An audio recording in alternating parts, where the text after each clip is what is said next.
I'm here with Felix Tani, and I'm very, very excited because I follow Felix on various social media channels, and um, I can hear you play beautifully. I would say, from my ignorant standpoint, that I mostly hear you play jazz. Is that a fair categorization? Do you think of yourself as a mostly jazz player or just as a piano player? Good question. I see myself more like a musician or something, but I tend to play mostly jazz, and I do some also some own compositions that are kind of minimalistic, and I played pop music and studied classical music for a long time also. So yeah, music. Oh, Yeah. brilliant eclectic mix, yeah. And there's a nice link there because, of course, you and I did spend some time studying with the great Sophia Rosoff, who was a student herself of the pioneer Abby Whiteside Yes. um, in New York. And she Sophia tended to sort of make a bit of a speciality of working with a lot of jazz players. Do you think they just sort of gradually, what's the word, gravitated towards her in some way? Yeah, I think she played with Artie Shaw, I think, Sophia. So Did she was, she? yeah, she did. So she was, Wow. she- I think she also, she told me she loved the jazz world. It was not so like competitive or stiff like the classical world. Like me. So she I know she loved jazz, and I don't know. Maybe I think it could be Barry Harris was the first who studied with her, and Fred Yeah, Hirsch. Barry Harris, yeah. So and I think a lot of their students studied with Sophia. So I think maybe that was the entrance point for a lot of jazz players. So via Mm. Fred Hirsch, I think that's my guess. So, but I, I read a book, but had a hard time understanding it. I know the stuff was right, but hard to, yeah. Do you mean, oh, there's a motorbike outside. That's pretty loud. Um, so when you say the book, do you mean as in Abby Whiteside's writings?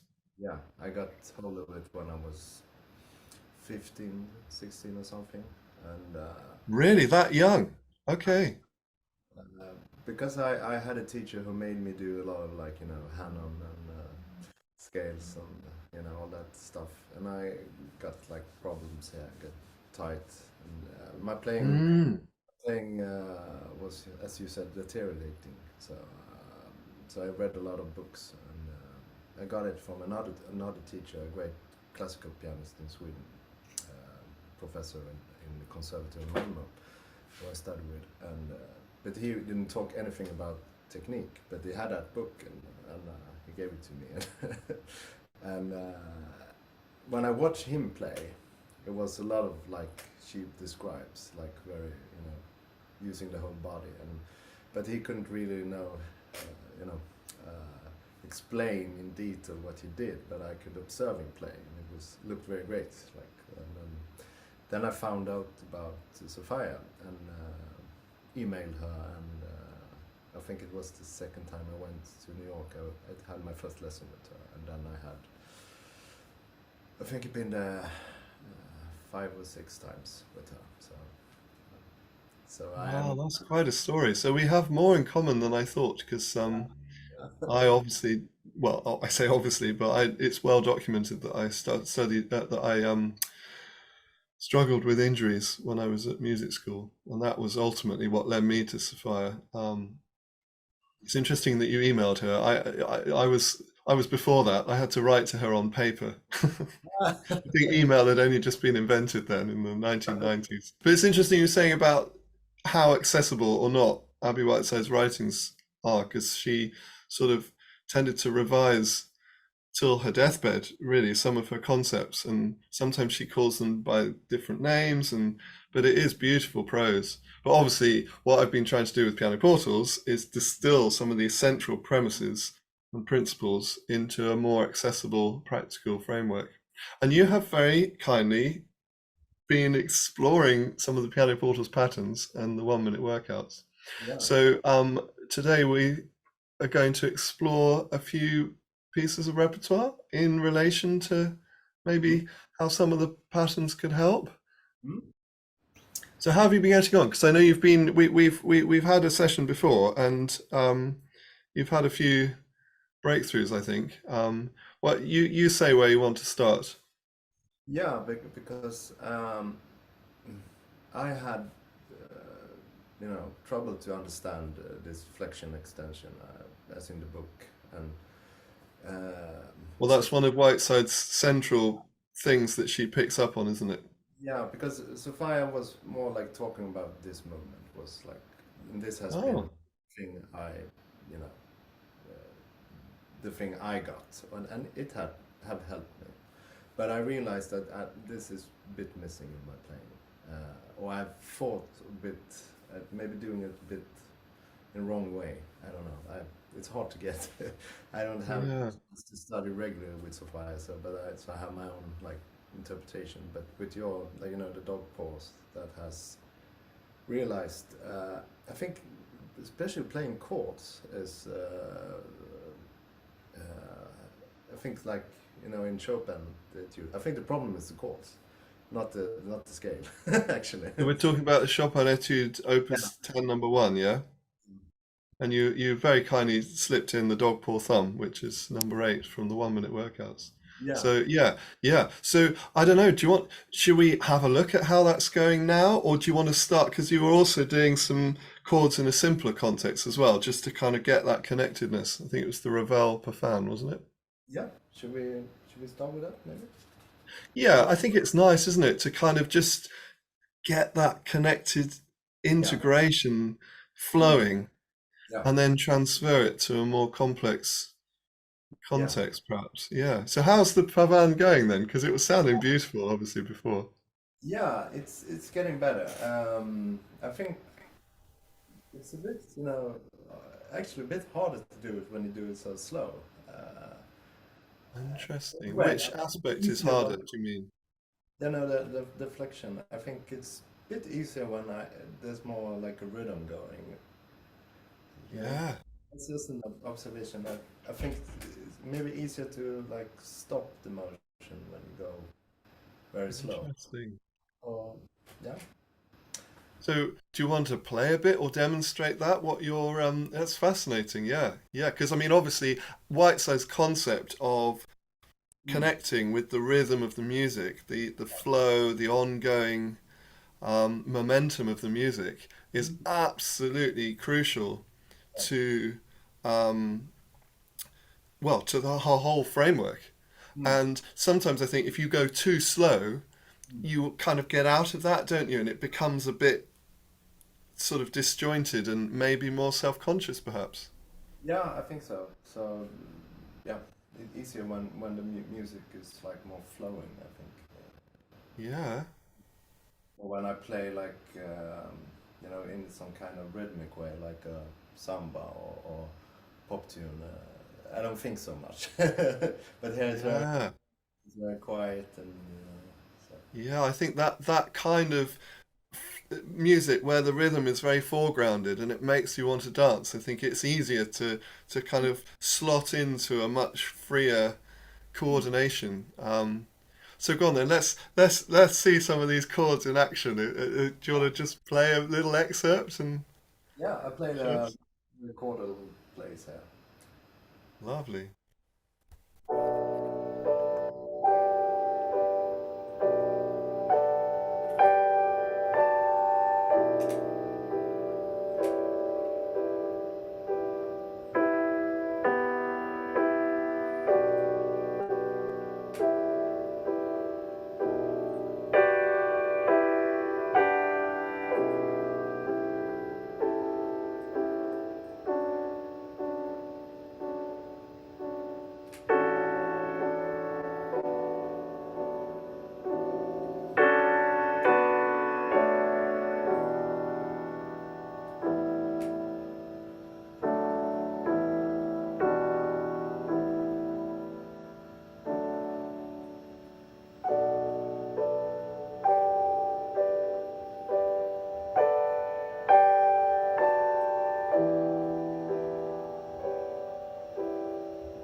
it's gorgeous. It's nice. So how happy are you with that now? Like on a scale of 1 to 10? Maybe 6, 7. Oh, really? Gosh, that seems a bit harsh.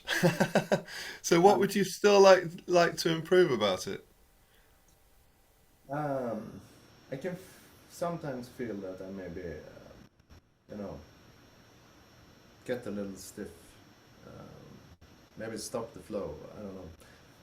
And sometimes when I'm not like really resting on some chords, I notice, as we talked about last time, and I try to jump too early to next chord, and that Interesting. like seems like a habit of, as in the Chopin Etude, that I maybe tend to go and grip some chords.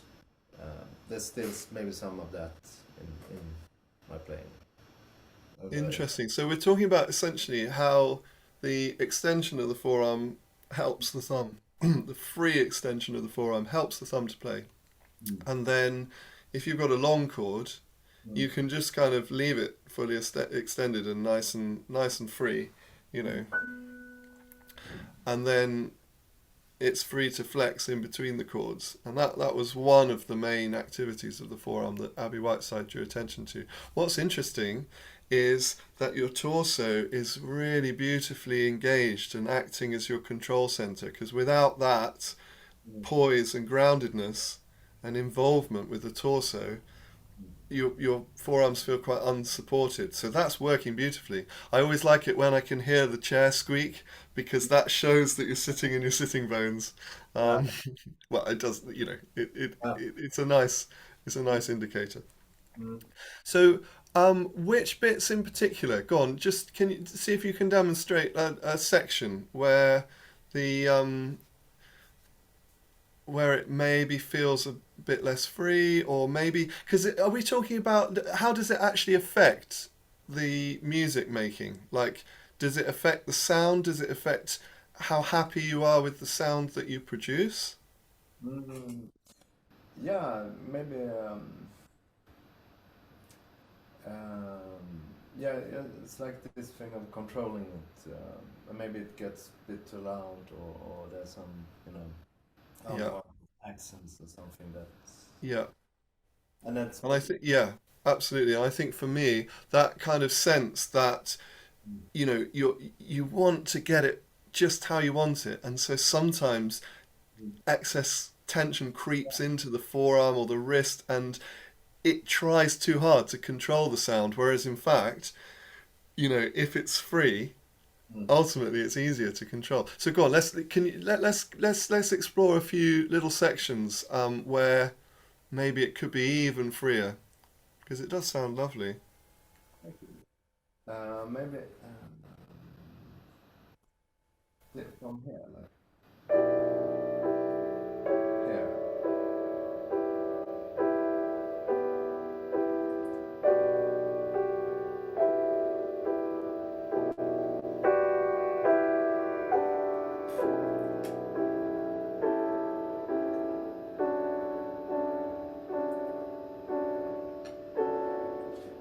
I think maybe when I have the thumb on the black note, it's Interesting. and also So can this. you play that music exactly like that? Don't change anything except just play the thumb music in the right hand. So just play one note in the thumb and play the left hand normally, but pretend that you're playing everything. Mm.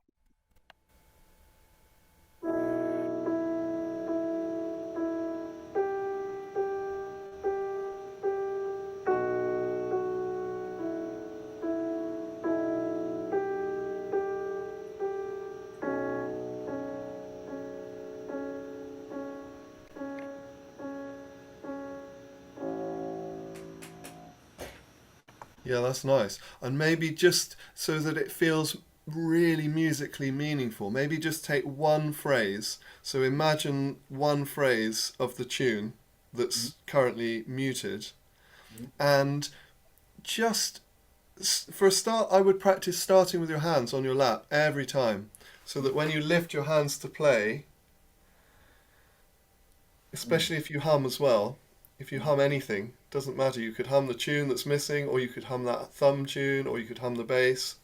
Mhm. But if you just connect that with the kind of the upbeat to play, the breath, and then that helps you to feel like your torso and your engaged core is helping you to play right at the outset. So I would start with your hands on your lap Mhm. and really clearly imagine the missing tune. So I Mhm. would hum along, start with your hands on your lap, and imagine that missing tune and exactly the dynamic contour that you want, the rise and fall, and just see if that helps you to control those dynamic nuances.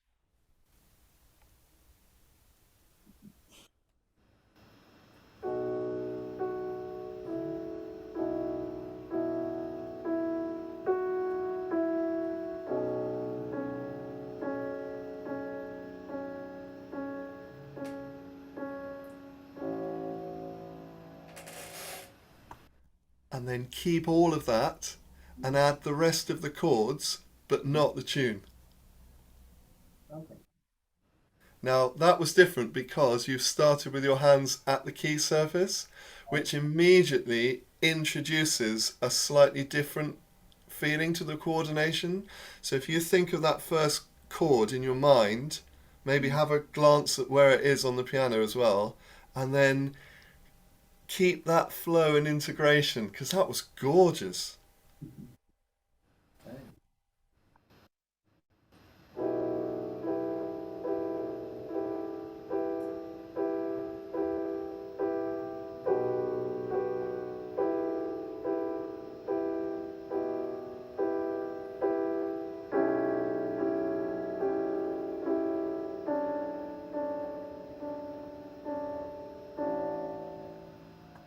How does that feel?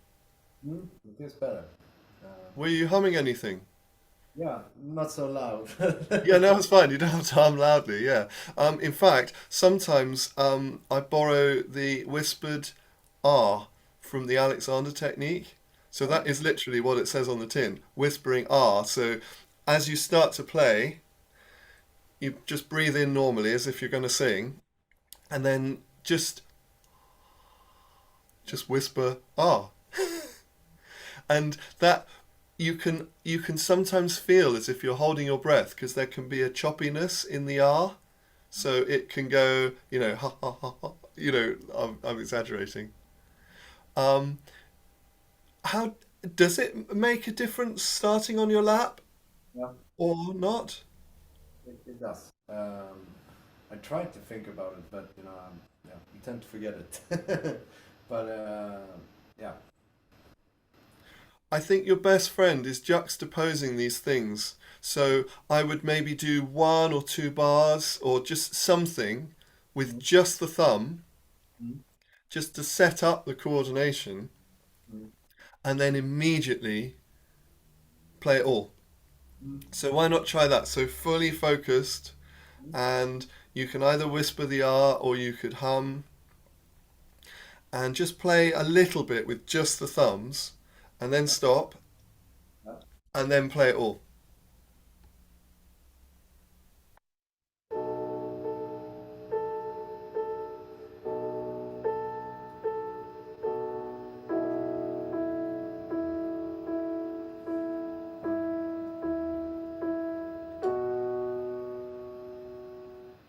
And everything.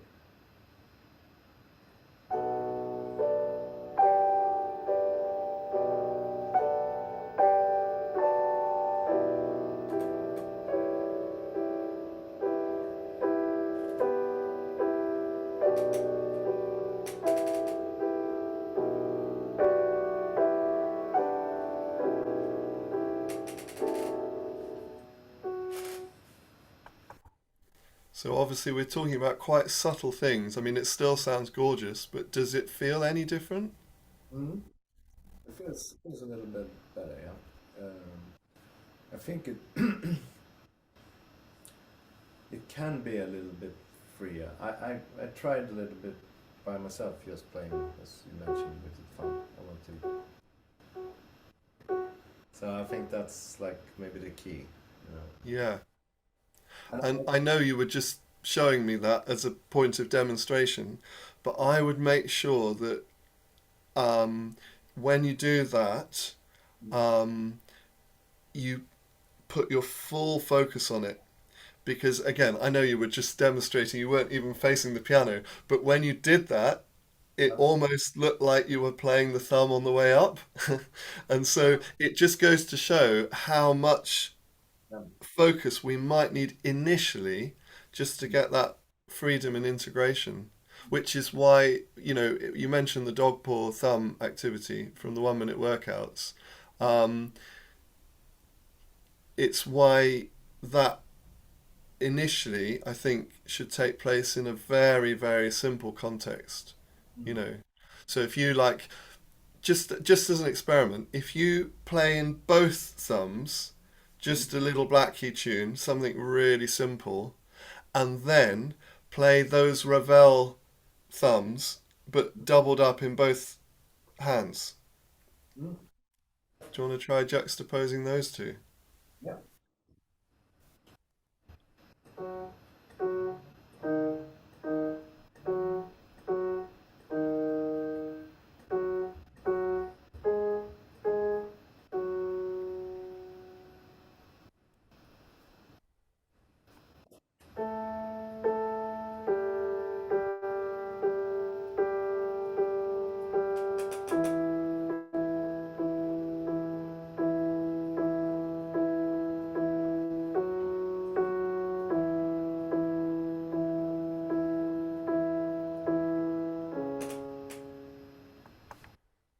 That's lovely, yeah. And only you know whether that feels like it's freely operating. And are you absolutely sure that you're playing on the down? Or you've Mhm. got the feeling that when you play, that's when the forearm is extended as full. It won't be fully extended, but when it's extended as far as it's going to go. Maybe there could be some place that was a little bit unsure, if I'm really honest. And And you mentioned the sound, you mentioned the samba and things, these wonderful, infectious sort of rhythmic styles. Um, I mean, can you sort of just to sort of tie up this moment on the Ravel, can you sort of mess around with the chords a bit? Like maybe go back to the whole texture and I don't know, just play it as chords or put some different rhythms in. So not necessarily with all the repeated notes, but just maybe, I don't know, messing around with the chords as if it's a slightly different style. Sorry to put you on the spot. of course. Um,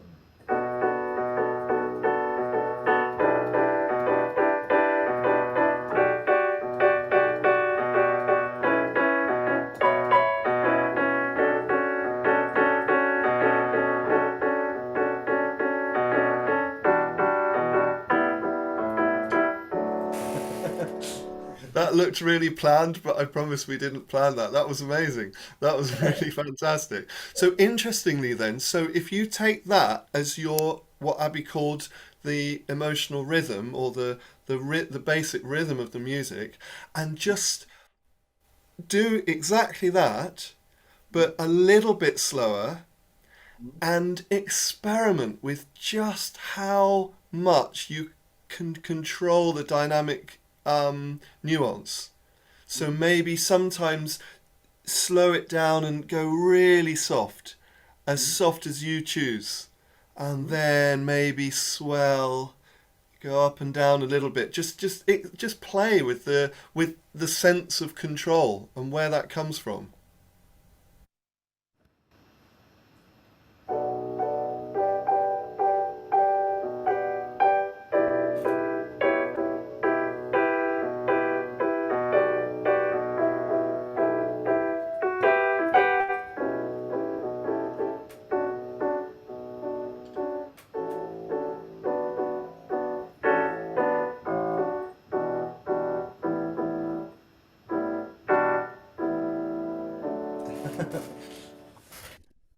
Any feedback on that? no, um, it's it's a yeah. It's a, I think I'm more like maybe in the moment when I do that. It's when I'm improvising. I'm not Yeah, thinking. No, I'm not thinking. I'm just doing it. Like, yeah. And when you, I'm just gonna get the score up here. I'm hoping it's just right here. There it is. Um, so when you play softer, hmm? make sure you don't do it by coming Ah, up and forward like that.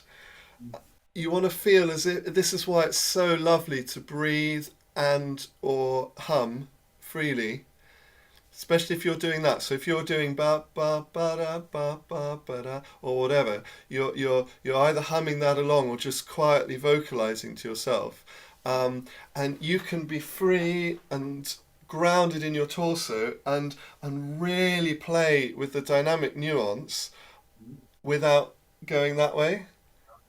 I'll give it a try. I hmm? don't know the I don't know this piece as well as you.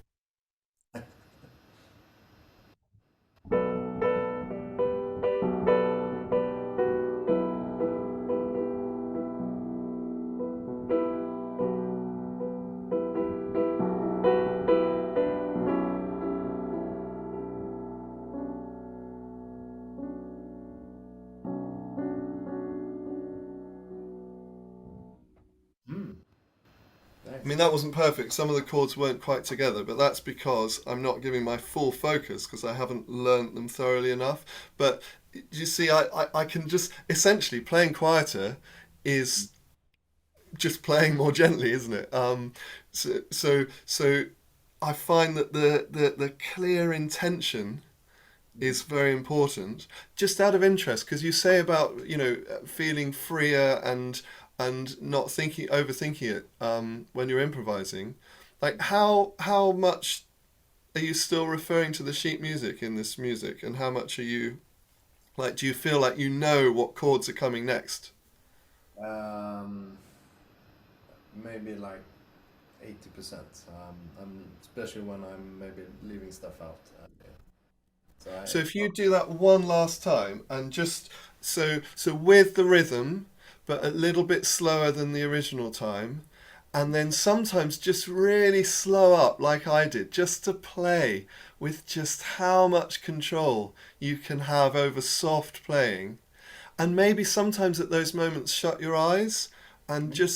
just be in the moment and just really put your mental focus on what you want. Mm.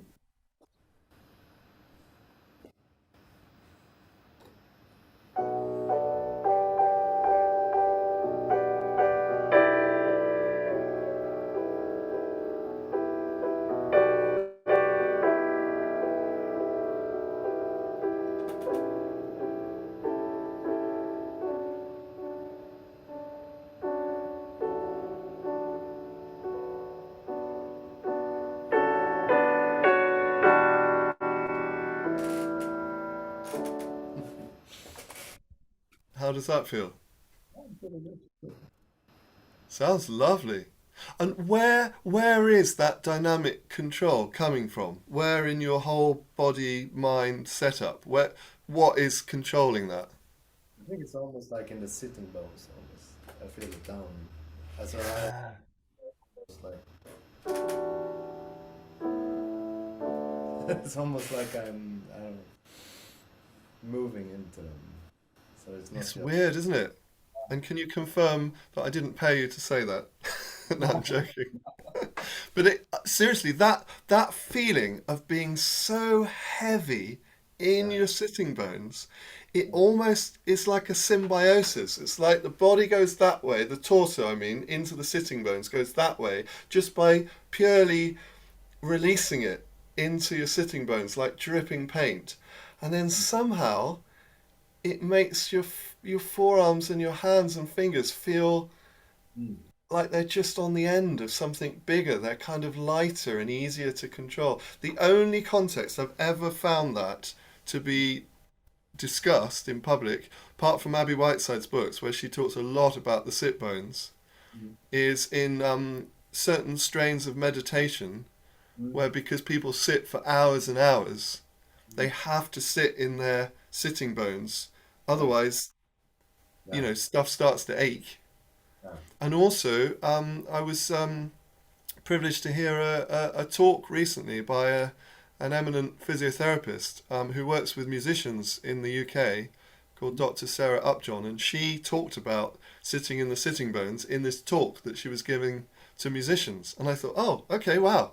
And it brought home how little I've heard Mm. that referred to. I don't know. I mean, does anybody else talk about these things? Yeah, actually, one of the greatest things I had when I went to Royal College of Music in Stockholm was Oh yeah. ergonomist for musicians. We had like the first 2 weeks. So she was the first thing we did was standing, and standing. You stand on your toes, and then your whole spine and everything comes in alignment and going down, and you can feel how if you push someone. You have to experiment with that, like pushing someone, how your posture is, how it changes when you are coming down from standing on your toes. Do you Then we mean did, on tiptoes? yeah, so you sit and because all your body comes, and then we do it. Then we did it sitting. So it was this like ideal fire, as Sophia said. So Oh, what that does she say? What does she call it? if I call fire, she said you should be like alert to Oh, fire. fire. Okay. It's like fire. So that kind of, Ah. and I think that's helped me not having so much back pain in the years of all playing. Oh, yeah, absolutely. And so I missed who you said was talking about that in Stockholm in the music college. Who was talking about this? It was as a woman. She was I don't remember her name, but it was she was like ergonomics. You said it. Right. So was she a music teacher or was she like a specialist in this area? She, I think she was because we had her only for 2 weeks, in the start. So everybody, and they had to do it with with the saxophone or guitar or violin or whatever they played. So and Interesting. it was like when you are like waiting for the bus or something else, you can stand on your toes and come down, and it becomes Yeah. integrated. So that was the only one that. That was actually one of the best things I learned at that school. Yeah, I know that feeling. Yeah, Wow. That's so interesting. Yeah, yeah, because I mean, I think that you kind of if you get what that feels like to start really sit, I mean, it seems obvious because you sit on those bones all the time, mm, but to actually get that feeling, and I'm talking metaphorically, of course, because I'm not a medic, but that feeling of releasing your torso against the bones. So, like, sometimes I get the children that I teach to imagine that they're a short person mm, and that the two sitting bones are their feet, mm, so they don't have any legs or feet if they, are sitting like that on the floor. And then just to walk around the stall. So imagine you're walking backwards and then walk forwards, and these sitting bones are your actual feet. Um, and also, I get them to wind themselves up yeah, and then back down again, like the jack that you use to crank the car up to change the tire. yeah. Things like that. So no, I think yeah, But I think maybe I can just play some a jazz thing. Very. yeah, You see, I play this Living Green, uh, yeah. which is a bit kind of inspired by Ravel.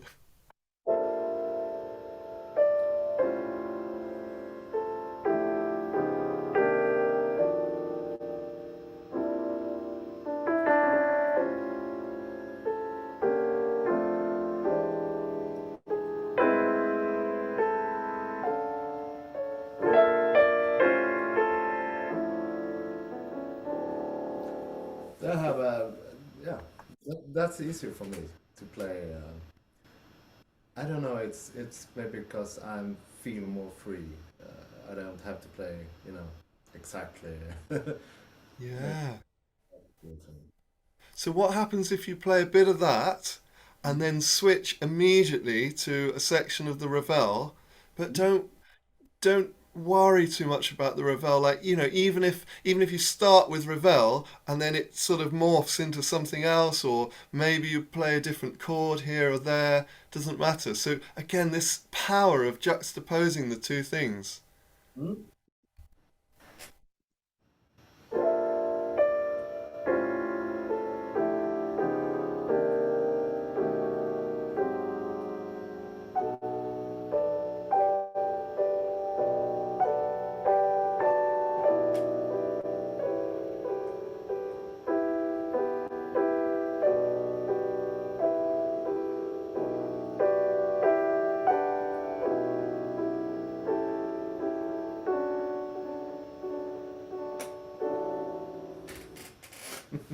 What do you think? Ah, I was quite happy with that. I don't know how it sounded. Sounds lovely. I Yeah. mean, at the end of the day, you want to bring enough awareness to these freedoms, Mm. especially if you feel like they're holding you back. I mean, if something's okay, I would leave it alone.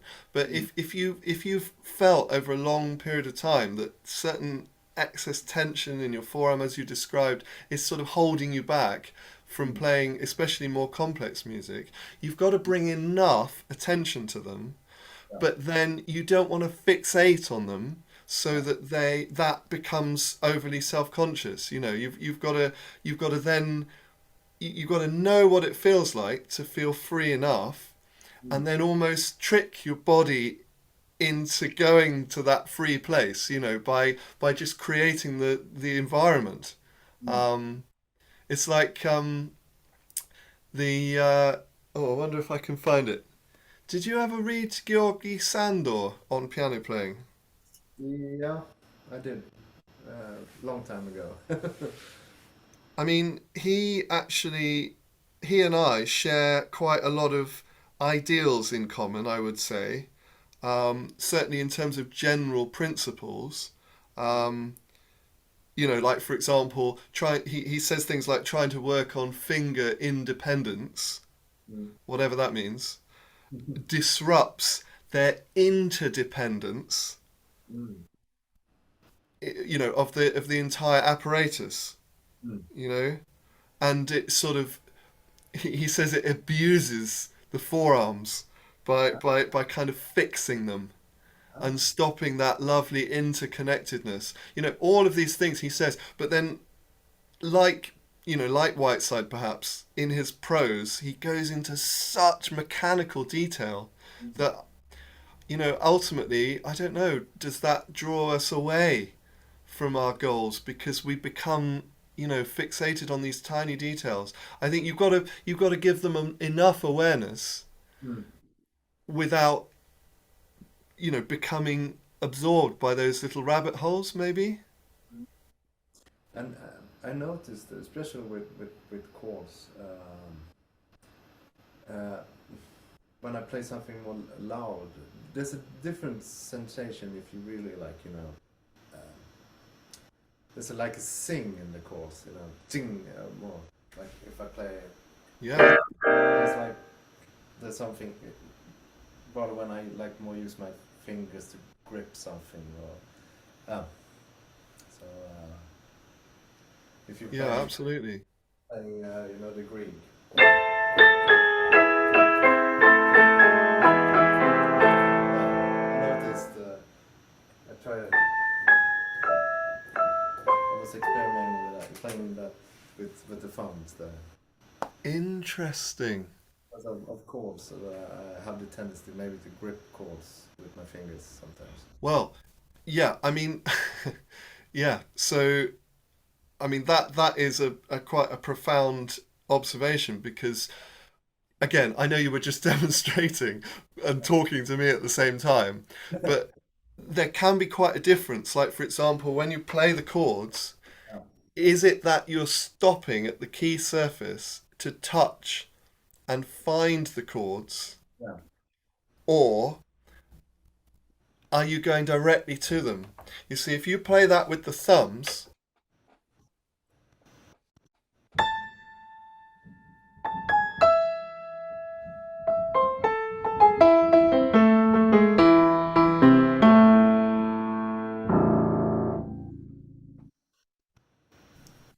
So see what happens if you play with your thumbs. Like, but you can do it in slow motion, whatever makes you feel comfortable, but commit to the emotional connection with it.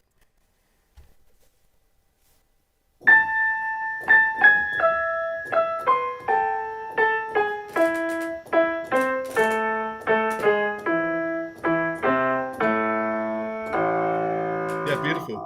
And I know I know this is a tangent, but I think it's worth Yeah, exploring because it's the same issue, isn't it? So yeah, this time, hum da da da da da da da da da da da da da. The same, hum the same thing over and over at the same pitch. So don't try and go, la la la la la la la, and then all the way down. Just imagine that you're playing just six different notes or however many different notes there are, and the humming itself is what focuses your attention on those notes. yeah, And when you play the semiquavers, the da da da, feel those to be an upbeat. So yeah, don't give equal weight to them. I mean, I know you weren't, but lighten them even further. So it's almost as if, even though this is free, um, the freedom there is absorbed into the greater momentum of the phrase. So you've got ba ba ba ba ba ba ba ba ba ba ba ba ba ba ba ba. That sort of thing. hmm? Give it a try.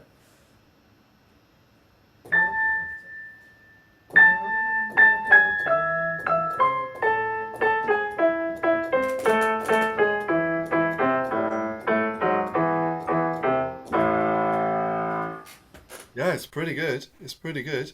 Yeah. And interestingly, as soon as you play that first one, Hmm? you're up and away. Yeah, So when you play that first long note, yeah, just stay there. Just let your extended forearms just sit in a little deck chair for a moment. yeah. And then just play the first like three notes. I won't let you I won't make you keep playing this over and over again. But just that, if you watch me play the first one, Yeah.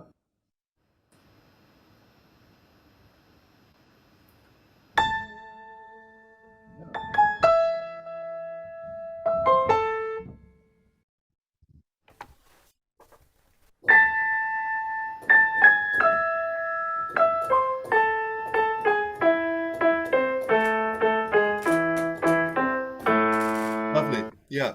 And then if you want it even quicker and more flowing, then the semiquavers just need to be lighter, basically, and they need to feel more like a pickup, an upbeat. And then when you add some more notes, so Hmm? what about adding just the right hand chords but not the little finger octave in the left hand?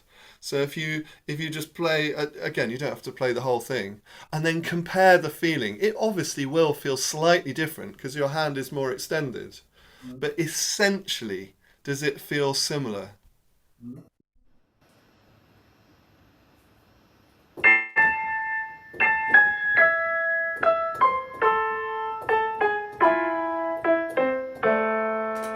Yeah. What's the difference? Um, yeah, it felt pretty good actually this time because I noted this thing also when in the Ravel when I played like octaves that I don't sometimes I don't really like there's a difference when I play just the thumb and I play the octave and then sometimes I play it in a more like shallow way. Yeah, Same in that this I don't and I think that could also go well, interfere with the right hand because they are not connected. This feeling mm, of not maybe letting go, like here, I don't really do it. So they influence each other in a way. So I I noticed that's why I looked at the Grieg thing because it's a lot of chords moving fast. yeah, absolutely. And I think the words that you use are really serving to illustrate just how much awareness you're bringing to this stuff. Because you said about that shallowness. I know exactly what you mean by that. It's as if when you're playing powerfully, Yeah, you want those freedoms yeah, to be completely free so that nothing is stopping the yeah. power or interfering like a kink in the hose pipe, you know? And then what was the other you said? Not just the shallowness, but oh, I've forgotten what you just said then. The hands influence each other's. I think if that's not really Yeah, working, like you say, like in the C major, the first yeah, etude, you're not really playing that yeah. first. It like goes sips out to the right hand. I think. So, No, absolutely. that's what Yeah. makes. And with that in particular, so that's Chopin Etude Opus 10 number one. Um, you know, if there's a kind of holding back or any kind of rigidity or a lack of freedom in that forearm, um, assuming that you know the tune in here and Yeah. assuming that your torso is also engaged and free, um, you can't get any sort of power in it, I mean, I think it's almost worth again humming along like we did with the Grieg. I mean, the most powerful thing I found in that etude is to actually hum da da. Obviously you can't hum,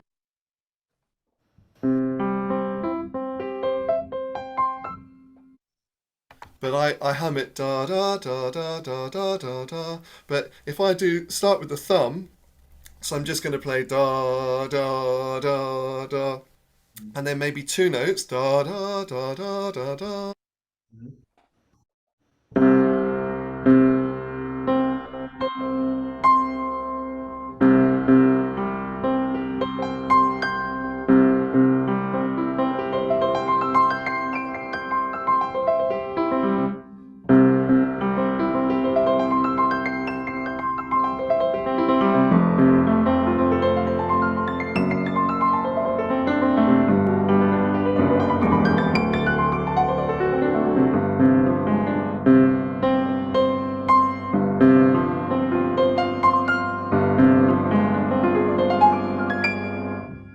Mm.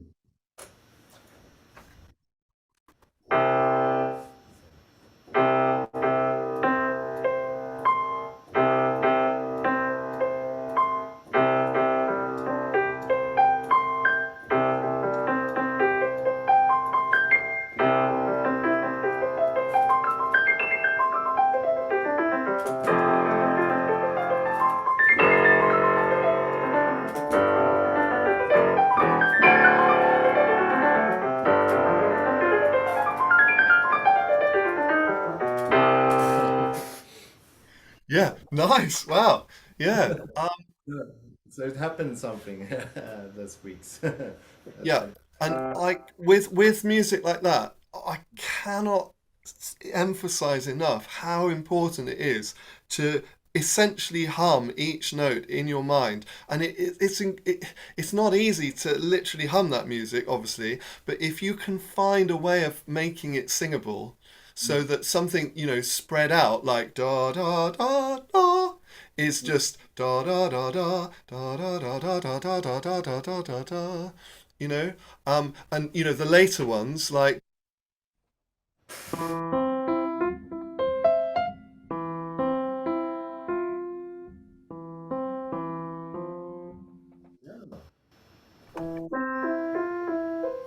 Yeah. yeah.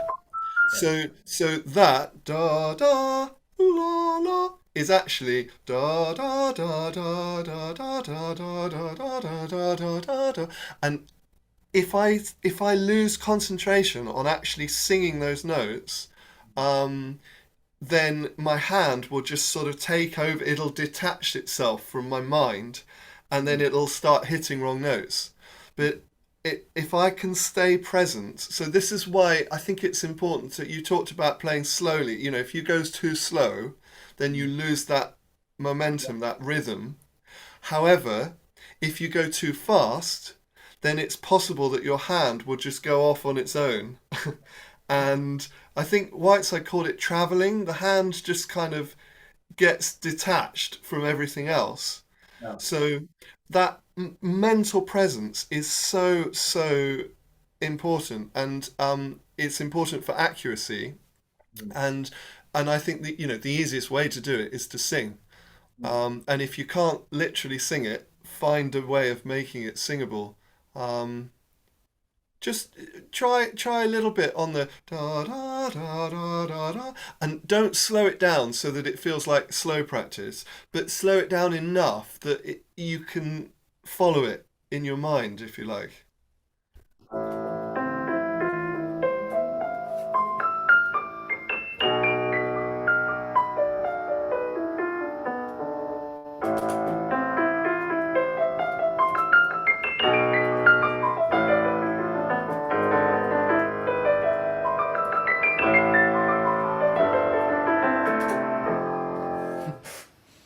So yeah, so I think that some bars Mm. I would revisit them. So on the way down, for example, that da da, just what? How does it come down again afterwards? On the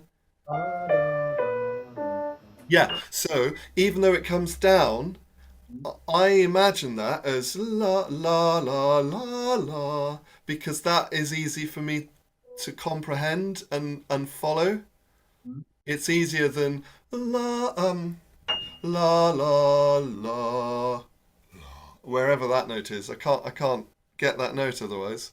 Um, just out of interest, because I in my kind of romanticized brain, where I sort of imagine that classical pianists are one way and jazz players another way, and you know I think to myself that that must be easier for jazz players. I imagine these greats like Fred Hirsch going to Sophia, our teacher, and exploring the Chopin etudes, having been used to playing all this other stuff by ear, and actually them finding it easier because they're used to hearing the sounds? Or is that just me romanticizing it all?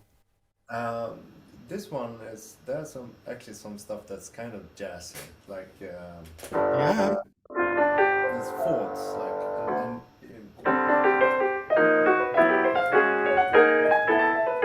so it's like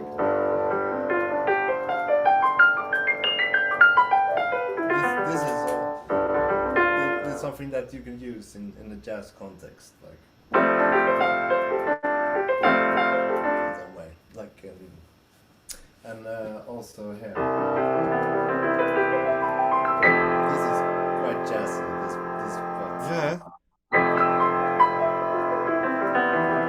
This so yeah, this one I think this was kind of this is kind of easy for me to memorize. Ah, But okay. I don't know. But Maybe. I mean, do you think that in principle it's easier for jazz players to um, essentially remember tunes? Yeah.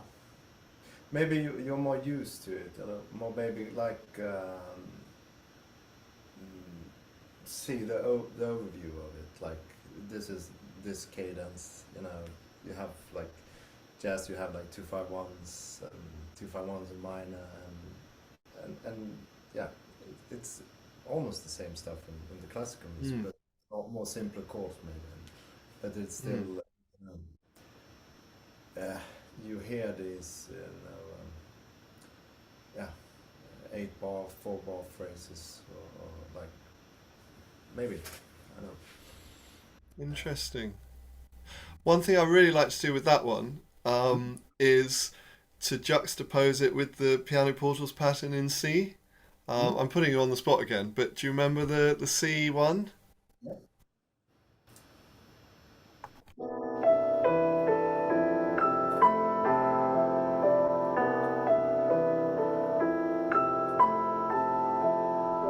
So the fact that that the thumb plays and then the little finger plays straight away in the right hand is not so useful for this, but what I find is if you play similar notes, so basically if you fill in Mhm. some like another couple of notes with the middle fingers um, in between, so instead of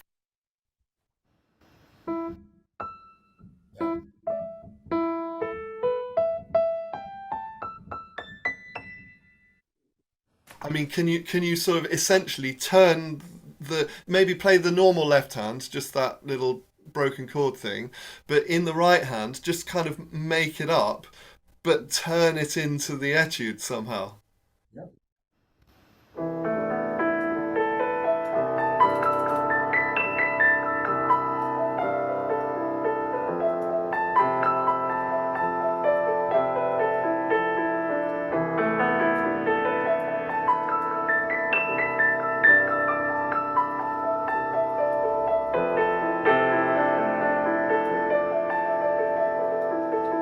Yeah, that's nice. Yeah, and then maybe just do a few up without coming down. So just like Yeah. dabba dabba dabba dabba dabba dabba, a couple of times, and then start low again. It's that business of starting with the thumb that really sets up the coordination, I think.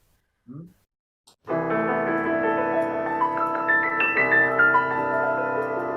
Right, without coming down though. Just do some up, and then just do another one up, and then another one up.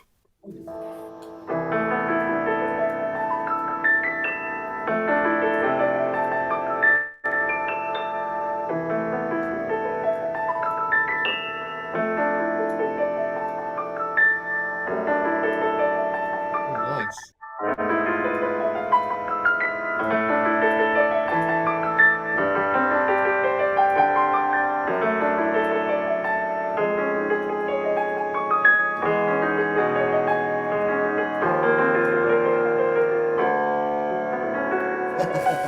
Oh yeah, lovely. You should copyright that one. Yeah, brilliant. It's very interesting watching you do these things. I do appreciate you doing this. Yeah, but it's it's I can feel it helps. So and I think it's pouring over to my other playing. Oh really? Yeah, my jazz playing and I was have you seen this video with Barry Harris when he says let the body do it when he The what plays tune? Sorry. on YouTube. It's called let the body do it. Barry Harris is like showing some students in Holland as a video, but he's playing this chord, and he said Okay. it's like with reckless abandon, saying that Okay. it's and I was doing it like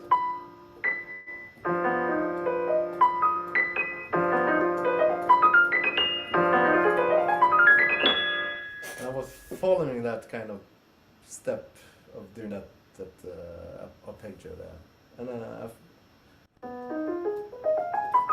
so it's yeah, you can work on something like that also.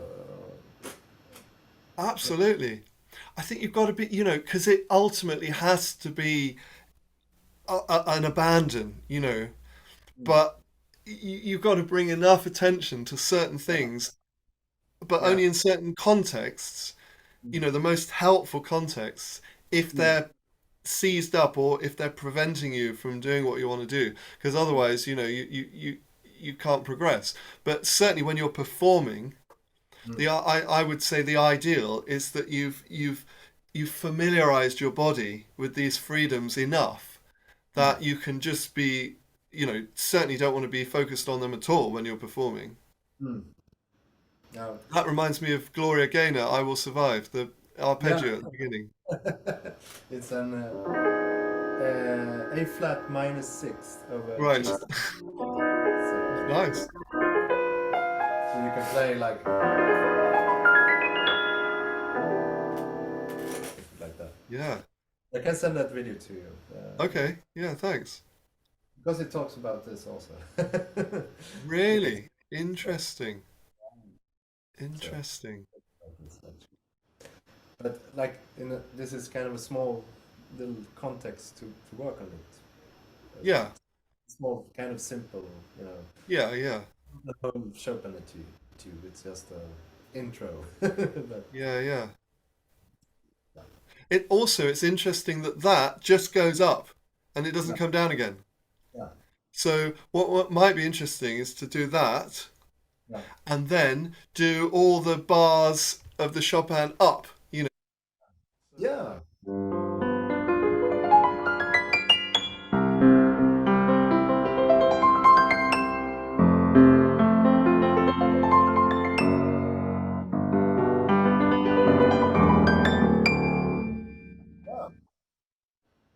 And then maybe another time find a way of going down again Yeah.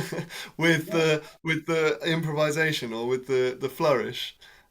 Do you do if I'm going down? What I do? Yeah, I think again you don't want to be overthinking that because you just don't get the same feeling of landing on the thumb on the way down. So for me, it feels more like the rotation is taking over on the way down. Again, I don't want to be overthinking Yeah. it, but you definitely don't get the same feeling of landing on the thumb. Um, but what I'm saying is, if you can find that that turnaround and Yeah. make it feel good in the I Will Survive, you know. Yeah.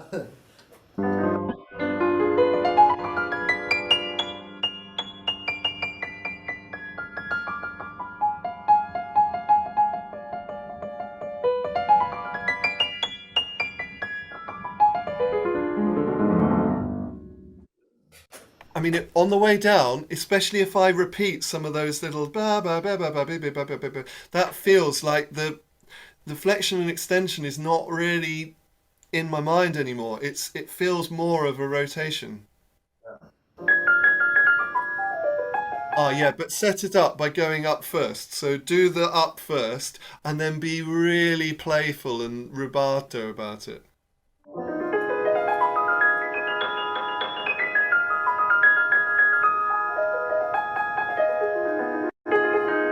Yeah.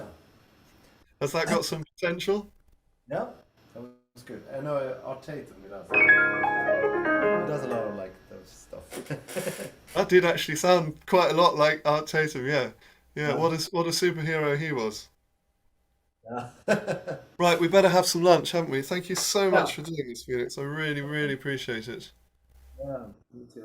I'm learning a lot. So.